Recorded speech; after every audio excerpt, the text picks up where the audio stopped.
Hello and welcome to the North Coast Journal Preview. This is a show where we take a look at what's coming to this week's edition of the North Coast Journal.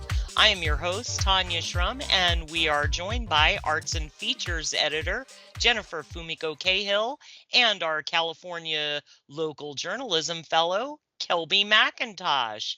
Welcome to you both. Hey, Tanya. Hey. Looks like we have everybody on the mend and healthy and thriving. And the weather, I know you love when the weather is nice. Did you go to the North Country Fair this week? I sort of went adjacently to the North Country Fair, unfortunately. So why don't you tell us what's coming to this week's cover? Might be a little bit of a hint there. Yes, there was. I gave it away. So the 50th anniversary of the North Country Fair happened this weekend. And of course, who do we love to send to festivals to capture joy but Mark Larson? He and I put together just a little brief intro on the 50th anniversary. And then there's a whole slideshow of his photos online at northcoastjournal.com, which, you know, listen, times are tough. Go look at these happy photos. Also, we ended up learning a little bit, at least a couple of us in the newsroom ended up learning a little bit about the history of the North Country Fair. At one point, so I should go back and say that this started in 1974. This is a long time to be running a festival. This is a survivor of a festival. And Mark spoke to Jerry Martin, who is, as you know, local poet, author, and activist. And he was there in the very beginning with the Same Old People. So that's the name of the organizational group. And no kidding, the same old people, because they've been doing it since 1974. But even back then, they found that like the same people kept showing up to do event organizing, activism, stuff like that. And that's how they came up with the name.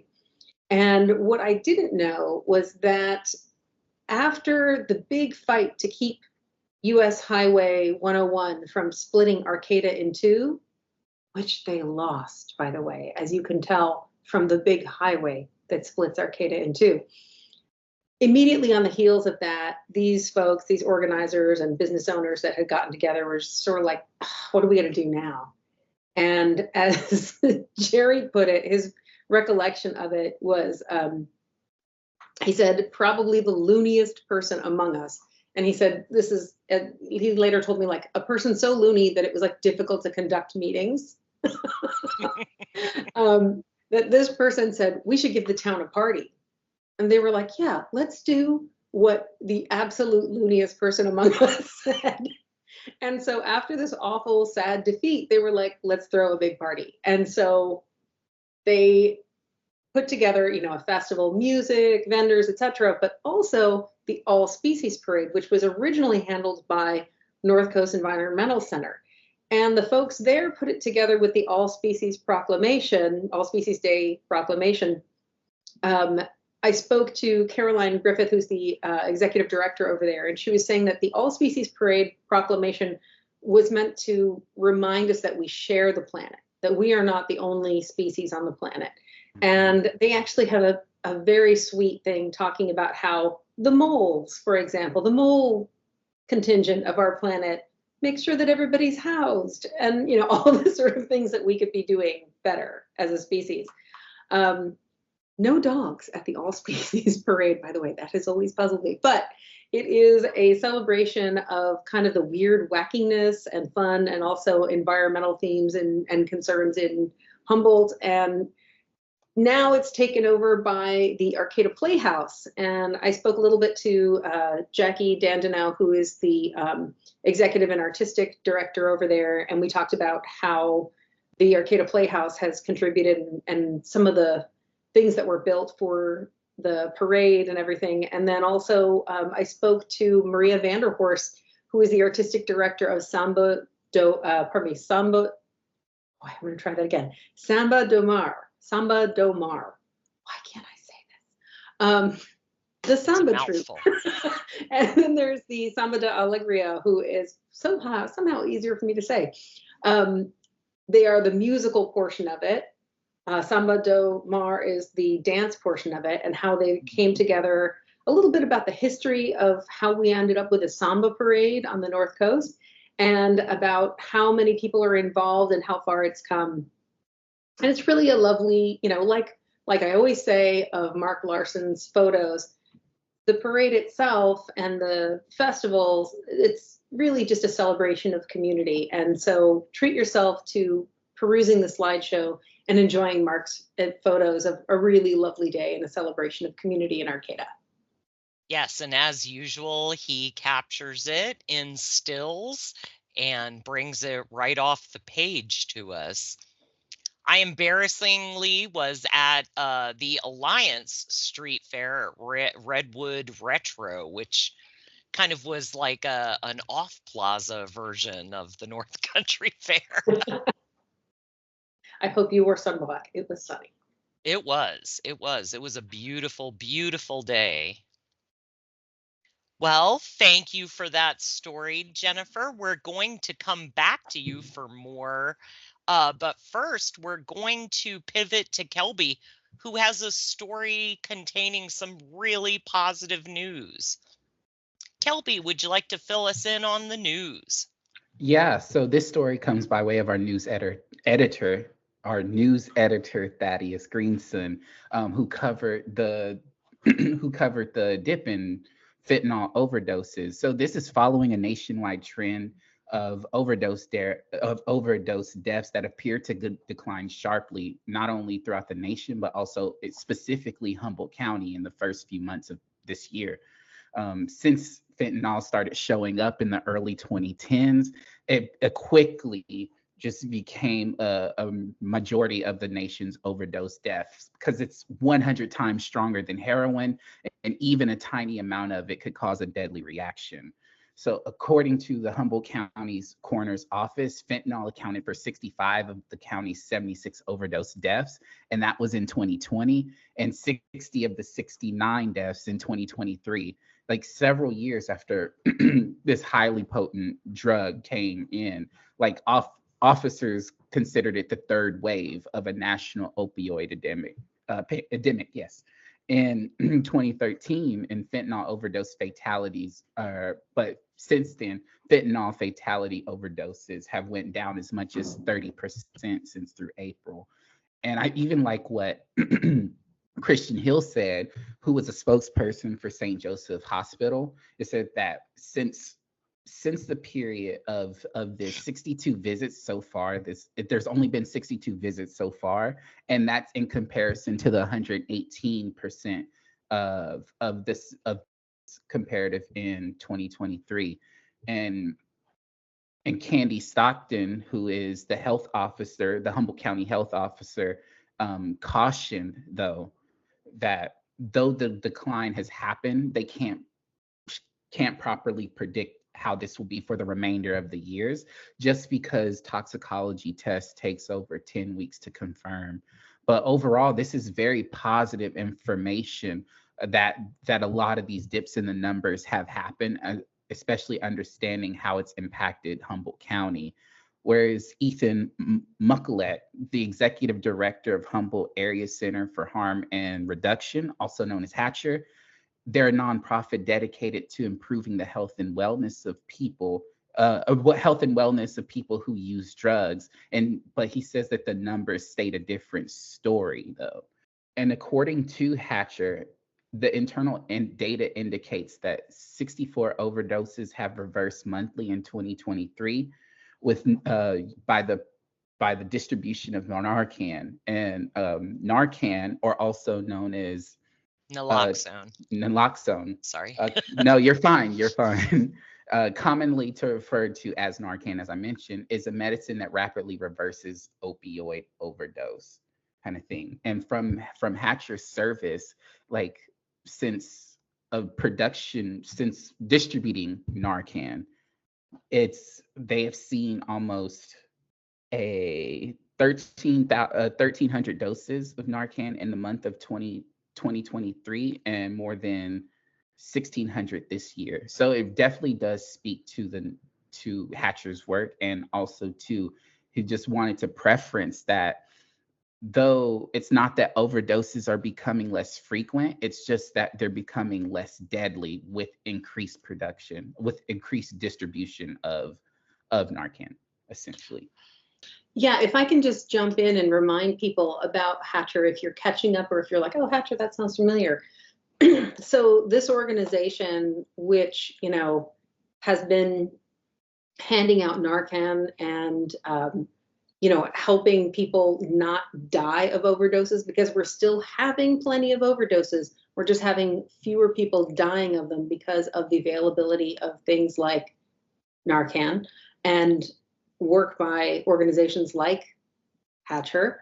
It's worth noting that Hatcher's activity in Eureka, the city of Eureka, has been really reduced by what Makalek says are severe restrictions. And that's because there was a concerted effort to remove and to stop Hatcher from operating in much of Eureka, and to really curtail harm reduction efforts, because harm reduction is not about necessarily making everybody get off drugs, because that is has been shown to be not the most successful path. Everybody can't immediately kick drugs. To get people to where they can get help, that's a whole other thing. To help people not die of overdoses, that's harm reduction. To get people clean needles, things like that. So harm reduction has been a controversial topic in Eureka, and Hatcher's efforts have really been curtailed by a lot of the backlash against it. An absolutely great point. But these numbers show that it works. We have less overdoses that are relating to their actual demise, and it gives those folks a chance to, possibly turn a corner down the road. Yeah, you can't get clean if you're dead, and it's really, it's a very interesting thing that we're looking at these numbers. It's easy to look at this headline and say, oh, the number of overdose deaths is down. Yay, we fixed it. Move on. But in fact, the number of overdoses isn't necessarily going away. It is the overdose deaths, because we have this medicine and because it's being distributed so widely. As we were talking about it earlier, cops and firefighters and teachers have it. My kid has it in her backpack. Like, it is more and more prevalent, and people are more and more ready, and the educational efforts to get people to not use fentanyl alone and things, and use the fentanyl strips to test things, those are all things that are helping people to not die. And even that, that's done through effort. And we were, as I was saying earlier with Kelby, that there are people who are like, oh, the ozone's no problem anymore, so I guess it's fine. And it's like, well, it took a lot of work, and it took a lot of activism and a lot of effort and a lot of changes in how we do things and how we live in order to make that better. So these things are, it doesn't come out of nowhere. And the numbers that Kelby is sharing about, the drops in deaths, it doesn't come from nowhere. Well, and Thad highlights how you can contact the Humboldt Area Center for Harm Reduction to get involved, to donate, or possibly get your education on how to use naloxone. I did look into it. You can also do this at the Humboldt County Community Department of Health and Human Services, and on campus at Cal Poly. you can be educated and find the strips and the Narcan for use. Thank you all for bringing this reporting to us. I think it's really invaluable, and as someone who saved somebody once on the streets of Portland, Oregon, I appreciate this every day. I did not know that. You cannot drop something like that and just. Oh, I do. That's why I like to have naloxone. You never know when you're walking down the street and you might be able to save a human being. So if it's something that you feel strongly about, I recommend getting involved and looking into education on how to use naloxone for yourself. Thank you. And with that, we're going to pivot back to Jen, and we're going to talk about some delicious soft openings coming to Arcata. Okay, because everybody and their mother, I'm not kidding, I'm getting a lot of texts from moms. Everybody and their mother has been asking me about 3 restaurants opening in Arcata. Susukino Ramen Bar, Venetia in the old Mazzetti's space, and Havana. So these are, which is in the old Plaza Grill space, which is still Plaza Grill until the end, a little bit, beginning of October. So I went out the other night, just to give you an idea of how I spend a Thursday night. I went out to 3 restaurants and ate in 3 places at 3 different soft openings because I'm a journalist. And you're our hero. You know, I don't want to use the word hero, Jennifer. Not all heroes wear capes. People with Narcan, but I'm like, you can call me a hero for going to try these restaurants. So, first, I wanted to kind of look at how a soft opening works. Typically, to go and try something and see how it is, I give it, several weeks until everybody's on their feet. But this time I wanted to go during soft openings, and soft openings of a kind in one case. And I tried out Susukino Ramen, and I talked to the folks who own it about what they wanted from a soft opening. Like, why do a soft opening? Why not just forget it? We're open now. It's on. Because, in fact, there are several things from what I spoke to several chefs and business owners. There are several things that people are trying to gauge about their menu, about their service, about their systems, and about, what the customers want and what the customer response is. So at Susukino, it's a very different experience, partly because the owners of the business, there are 3 of them, the Patel cousins, Ronak and Roshan Patel, and then Gaurav Mehta. They are 3 fellows who, of the 3 of them, only one of them has any restaurant experience. The Patel cousins, as I like to think of them now, ran a cannabis business, Devi Cannabis, and they were looking to, do you remember when cannabis used to be how you funded a restaurant in Humboldt County? They were like, the cannabis market is falling apart. We got to do something else. Let's try restaurants. And so that's a very different path.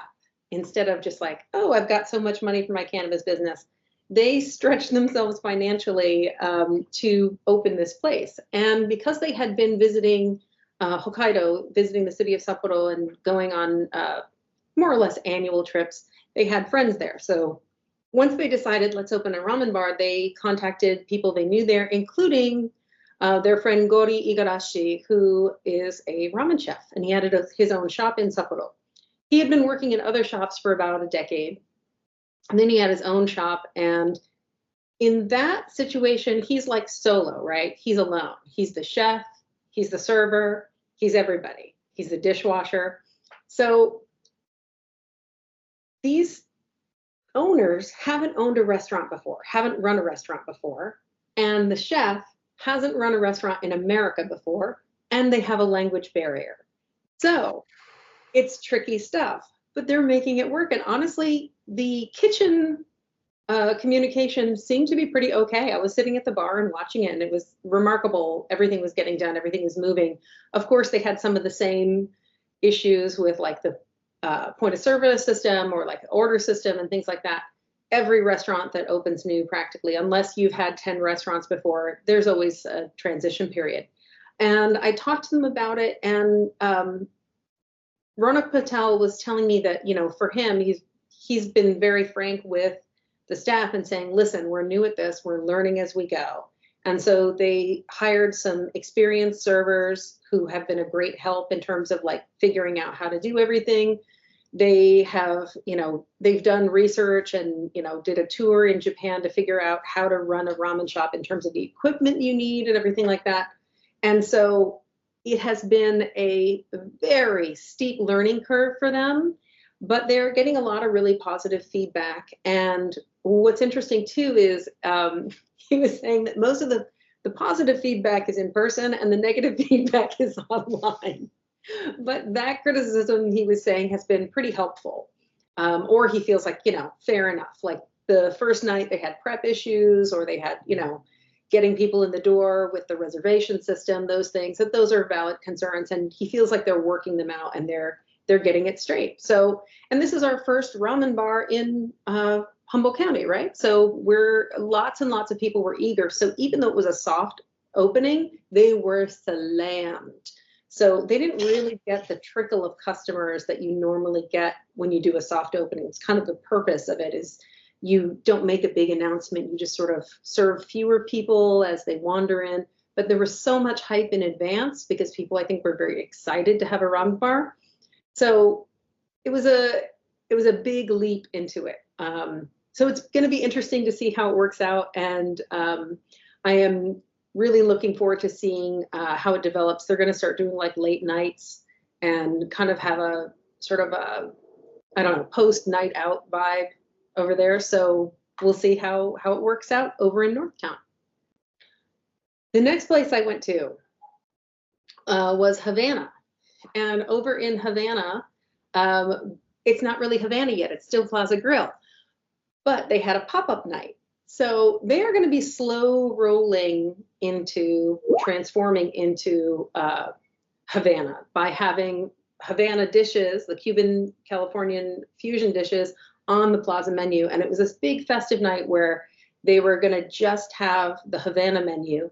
And it was really wild to see all the people who came to kind of celebrate a farewell to Plaza and people who came to try out the new stuff at the Havana, Cuban menu.